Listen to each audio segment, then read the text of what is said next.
最初の方から、ストーリーラインが始まるんですけれども、今回はですねこういった形でオリジナルキャラクターを自分で作って、それを自分の分身としてですねゲームの中で活躍させるというようなシステムになっています。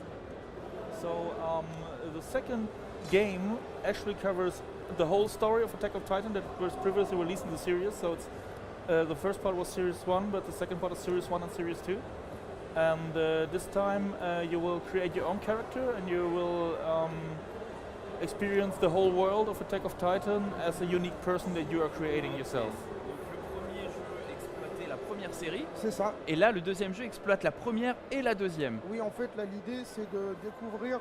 D'ailleurs, justement, on est content de découvrir ça. C'est qu'on va traverser le monde de l'attaque des titans, donc cette espèce d'humanité en péril, au bord de l'extinction, à travers le regard, on va dire, neuf d'un personnage qu'on va pouvoir créer. Donc là, on va découvrir un peu tout le système de customisation, de personnalisation, et peut-être voir aussi comment ils intègrent un nouveau personnage dans la série. Du coup, comment est-ce qu'ils arrivent à intégrer un personnage nouveau dans une série qui est déjà très dense? Mark, you told that to me yesterday. There is a whole system of customization and character creation, but for now we just have 6 preset characters, right? Donc on a un système qui est complet, qui permet de customiser complètement votre nouveau personnage. Mais là pour la démo, on a vraiment 6 personnages déjà créés. 3 hommes, 3 femmes, 3 women, 3 men, Yes. right? Ok. Shall we choose one? Which one do you want to choose? Lequel vous voulez avoir? Donc une des questions, c'est comment intégrer un nouveau personnage dans une histoire qui est quand même très bien ficelée et qui est finalement très dense et riche. So Silent, you have a question here. He's asking, how do you manage to integrate a whole new, brand new character forged by the player into a story which is really deep and really tethered from character to one another? シリアスとかコミックスは元になっているストーリーの中に、はい、新しいオリジナルキャラクターを入れるのってどのようにやってるんですかね。そうですね、今回はですね調査兵団の中に、いる名も知らない、一人調査兵団の一人という形で、1作目はですねキャラクターを、使いながらストーリーを楽しんでいったんですけれども、今回はですねその横にいる主人公、自分ということで、第三者的な視点で、ストーリーを追うような形で今回は入れ込んでいます。Yeah, so at the first part, you were able to play characters out of the series. So you get known characters and you tell their stories. This time, as there's a story evolving around the main characters, you just play one single soldier, which is in the Scouts Brigade, and you experience the story as a sideliner. Ok. Donc, dans le premier épisode, tu faisais partie intégrante véritablement de l'équipe principale, et cette fois-ci, donc tu incarnes un soldat qui est qui va vivre en fait toutes ces aventures en tant qu'un peu sidekick du groupe principal. Shall we maybe choose a character and start the game? Do you want him? Okay, good. でちょっとキャラクターについて少し補足させていただくと、今回はデモなんで6つのプリセットを持ってきてますけども、もっと本番の、パッケージはいろいろデザインとかできますので、そこら辺は安心してください。Just a slight add-on. We just brought 6 presets this time, Yeah. but there will be very detailed customization on the looks of the characters, so you can knock yourself out and just create something that looks just like you or just like your imagination. Donc évidemment, là, comme on l'a dit tout à l'heure, il y a 6 personnages déjà préconçus, mais évidemment, vous avez pu le voir également sur l'écran. Il y a bien évidemment dans le jeu final de la customisation qui permet de changer votre visage, votre coupe de cheveux, et du coup d'essayer de faire quelque chose qui vous ressemble ou quelque chose qui vous plairait. I have a question. What are the new? Is there some new input to learn for this new game? Est-ce qu'il y a de nouvelles touches à apprendre pour ce nouveau jeu? ゲームのコントロールは前と変わってるんですか？そうですね、新しいシステムが入ってますので、多少その操作性が増えたってことと、あとどうしても立体起動がですねもう少し、いじった方が気持ちよく戦えるだろうということで少しいじってます。なので、アクションゲームなんだけどちょっと前回と操作系が少し変わってるんですけれども、より気持ちよく楽しめるように作り直してますので、そこら辺は実際デモ。En fait les contrôles surtout pour tout ce qui est mouvement aérien, quoi, parce qu'il y a une verticalité qui est assez folle. C'est ça en fait, dans l'animé, ce qui est intéressant, c'est tout ce qui est déplacement tridimensionnel, donc avec le grappin et le système de propulsion au gaz. Et dans le premier, il y avait quelques défauts de caméra, surtout dans les zones un peu confinées, ce genre de choses, quand il y a beaucoup de titans. Du coup, ce qu'ils expliquent, c'est qu'ils ont essayé de rendre le jeu encore plus satisfaisant et que ce soit encore plus gratifiant. Une de mes questions, ça va être les combats, surtout titan contre titan. Dans le premier, c'était sympathique, mais on sentait qu'il y avait encore des améliorations potentielles. Donc, comment ils ont amélioré les combats de titans versus titan pour les rendre plus titanesques finalement? Okay. So Silent J, I have a question here. He's telling me in the first game, it was really satisfying to fly around. But there was a lack of intensity during the boss fights, Titans versus Titans. Okay. So and also a problem with the camera when there were too many people fighting. So his question is, how do they manage to power up the fights, Titans versus Titans? 彼も第一号を言及してもらったんですけど、ありがとうございそまの立体機動装置使った戦いはとても楽しかったけど、巨人としての戦いがちょっと味がなかったというんですけど、そこら辺巨人対巨人の戦いに関してもっと面白くする方法を見つけましたか？そうですね、前回はですね、立体起動装置をいかに気持ちよく楽しむかというところで、自分の動きがとにかく動くだけで楽しいというところで作りました。で、おっしゃる通り、ユーザーの皆さんからももうちょっと巨人と、熱い駆け引きがしたいみたいなことが言われていたので、今回はですね、そこら辺がですね、この後説明しますけれども、新しい巨人との駆け引きというところを結構入れ込んでいるのと、あとはそれに対応するための自分の手段というのも、入れ込んでよりアクションゲームとして楽しいものに仕上げてきましたので、今日のデモをですね、ぜひご覧いただきたいなと思います。でも巨人化としての戦いに関してはそこでも何か変えていったんですか？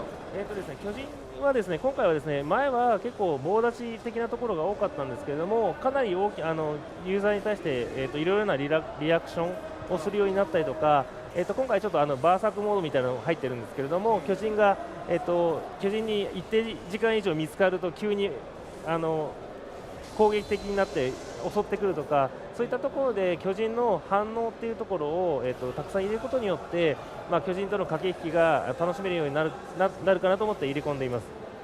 So the problem with the first part was the main focus on developing the first game was to make this moving around with the omnidirectional gear most satisfying. Okay. Because it was the main sell point, but it was also the biggest challenge. And this time, now the omnidirectional gear works. We put a lot of more effort in the fighting with other Titans, no matter in what form. So the Titans react harder. There's a feature where if you fight with them a longer time, they get angry and they berserk. So the fight gets harder.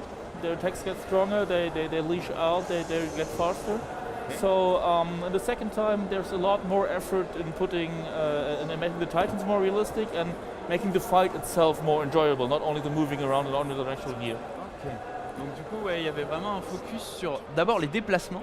Comme Marc nous l'a dit, du coup ils ont vraiment travaillé pour rendre le tout plus fluide, peut-être plus abordable aussi, mais les gens qui ont fait le premier n'auront pas trop de problèmes à se réhabituer et à découvrir le nouveau système de déplacement. Ensuite il y a eu un vrai focus sur les combats contre les titans. Il y a des nouvelles features, notamment ils se mettent à entrer en mode berserk au bout d'un certain temps quand le combat dure, et du coup ils se mettent à être vraiment ultra violents, et il y a eu une vraie volonté de fluidifier, de rendre le combat un peu plus épique. C'est vrai que là par exemple, ce qu'on peut voir, c'est que dans la démo, quand tu lances ton grappin par exemple sur la tour et que tu veux en fait continuer en fait le mouvement, maintenant il marche sur les murs de manière plus aisée, il arrive mieux à se déplacer, on a l'air d'être moins souvent coincé dans les éléments du décor, donc ça c'est très intéressant. Mais c'est toujours Titan versus Titan. Est-ce qu'ils ont essayé de scénariser un peu plus les combats comme on peut voir dans des jeux tels que Bayonetta ou God of War, où un combat de boss c'est quasiment un petit court-métrage très intense en fait. So Silent J is pointing the fact that it looks really smoother than the first one when the character is flying around and maybe running on the walls. It looks more fluid and looks like the character isn't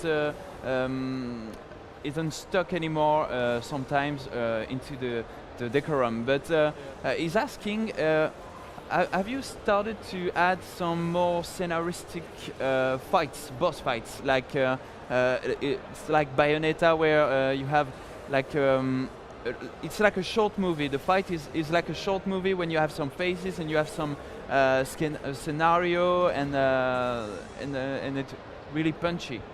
Have you managed to add this to your formula? デモを見てると動きはとてもスムーズで良くなってます。でも例えばボスファイトの時はまあほらバイオネタとかデブルメイクライみたいなゲームではそのボスファイト内のカットシーンみたいなとかフェーズとかがあるんですよね。そういうのも新しいゲームには入ってますか、ボスと戦う時は。もともと進撃の巨人はですね、まあ、単純に、部位を切断してうなじを切るっていうその、原作ありきのタイトルなのでその、そういううなじを切って倒すっていうことは、原作もありますのでそれは変わってないです。ただ、今回はですねボスがいろいろと強くパワーアップしてますので、ボスを倒す、流れとか、手段とかっていうのはいろいろこうバディっていうか、まあ、仲間を使いながら戦ったりとか、まあ、硬いって言ってもあれなんだけど結構強い敵とかは何度も切んなきゃいけなかったりとかっていうところは、前作とは変わっているところかなとは思います。As this is based on an anime movie where the one only chance to kill a titan is to snap their necks, it's kind of hard to add this kind of theoretic stuff because you want to stick to the original world and the original fighting system. But what we did is we kind of guided, we made the bosses a little tougher so that you can just attack them next constantly, but you have to have a certain flow or a certain way to figure out how to fight them. We made them a little tougher, we made it a little more complex to fight with them. So we think that still the game will be, the fighting with the boss will be more enjoyable and more challenging for the gamers. Ok. Du coup, vu que c'est, voilà, on va pas renier un petit peu l'ADN de la série, à savoir le seul moyen de tuer le titan, c'est de lui couper là derrière la nuque. Du coup, voilà, on peut pas non plus faire des combats qui soient en plusieurs phases avec différentes approches et tout ça, mais on a quand même essayé de rendre le combat plus complexe d'approche. Il va y avoir peut-être, il va falloir comprendre comment aborder ce boss et comment venir à bout de sa nuque. Du coup, en fait, juste pour expliquer un peu aux gens qui n'auraient pas joué au premier jeu, ce qui était très jouissif dans le jeu, c'était pas forcément d'attaquer directement la nuque. Par exemple, tu vois qu'il y a certains, en fait, il y a des gemmes en fait sur les titans, et si tu vas leur couper les jambes, ils vont se retrouver à devoir ramper. Tu peux leur couper les bras, du coup, si tu crées des titans troncs, et du coup, c'est un peu, ça devient presque ridicule. Mais en fait, l'idée, c'est pas forcément de les one-shot. Parfois, c'est aussi de tourner autour et de jouer avec eux. Et c'est assez intéressant, on sent que le jeu est plus dynamique aussi. C'est parce que les contrôles semblent plus fluides, comme il le précisait. Après, en revenant un peu sur le scénario, à Gamescom, on avait entendu lors d'une interview que Omega Force avait été autorisé à créer des quêtes secondaires inédites qui ne font pas partie des arcs narratifs. Du coup, quelles sont ces quêtes inédites et est-ce qu'on peut avoir un exemple ou deux de quêtes inédites qui ne font pas partie de l'histoire principale? Okay, so Silent J is telling me that at Gamescom, Omega Force earned the ability to create some side missions, original side missions that are out of the boundaries of the main series. Can we have some example of the side mission you've managed to create for this new Attack on Titans?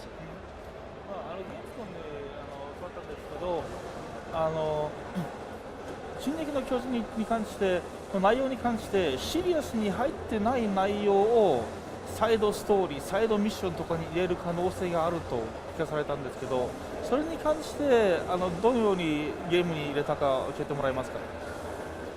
シリアスというよりは、オリジナルストーリーはメインラインであって、キャラクターごとのそのちょっとした、原作では描かれてないけども、その原作の、キャラのサイドの同時系列ではこういうストーリーが走ってたよ、横では走ってたよねみたいなところの、ゲームならではのオリジナルストーリーを入れています。でこのストーリーに関してはメインストーリーじゃなくてメインストーリーの横でですね、要はそこのメインストーリーに出てないキャラクターが実は裏ではこういった活躍をしてましたみたいなオリジナルストーリーは入れていて、でこれに関してはですね版元のである講談社さんとか、伊佐山先生とかの監修を受けたストーリーになっているので、進撃の巨人の世界は逸脱してないんだけれども、ゲームオリジナルのストーリーは楽しめるということで、そういったところでなんだろう、こうゲームならではの、ストーリーを入れ込みました。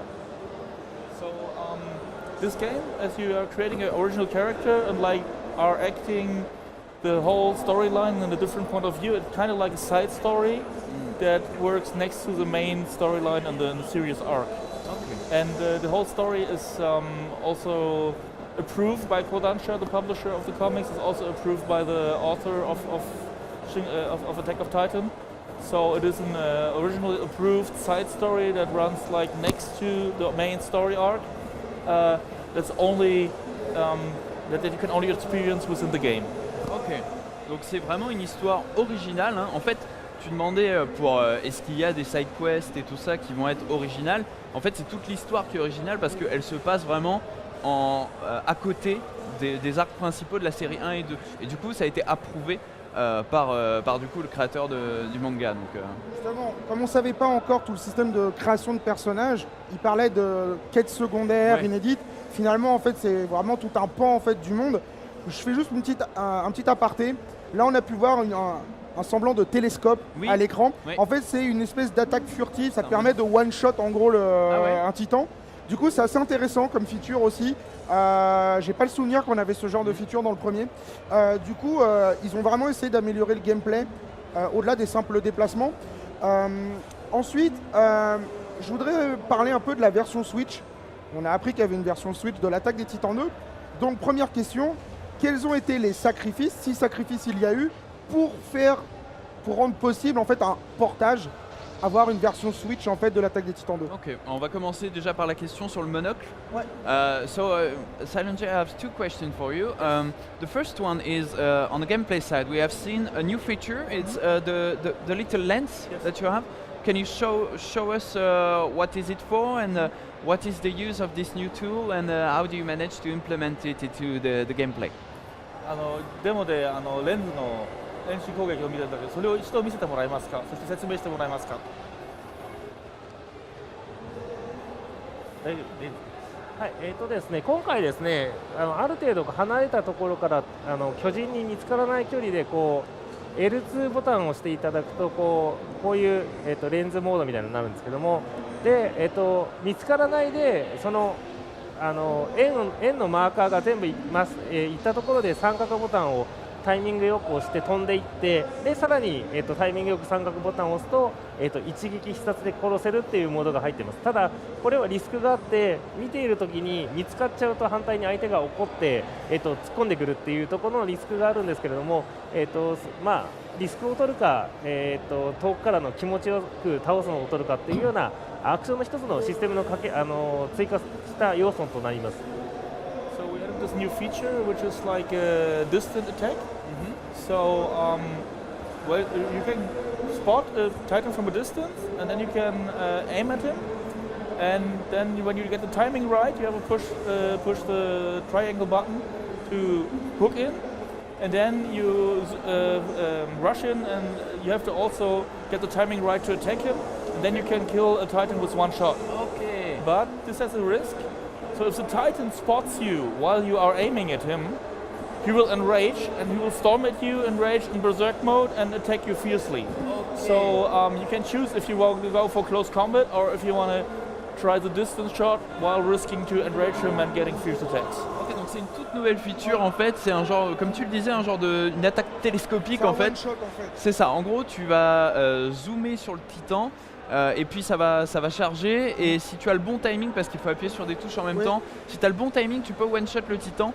Par contre si tu te foires sur le timing, il se met en mode berserk et là il va te défoncer en fait. Et c'est Voilà, c'est pas simplement un 2. Ouais. Ils essayent vraiment d'améliorer la formule en tout point, d'après ce qu'on a pu voir.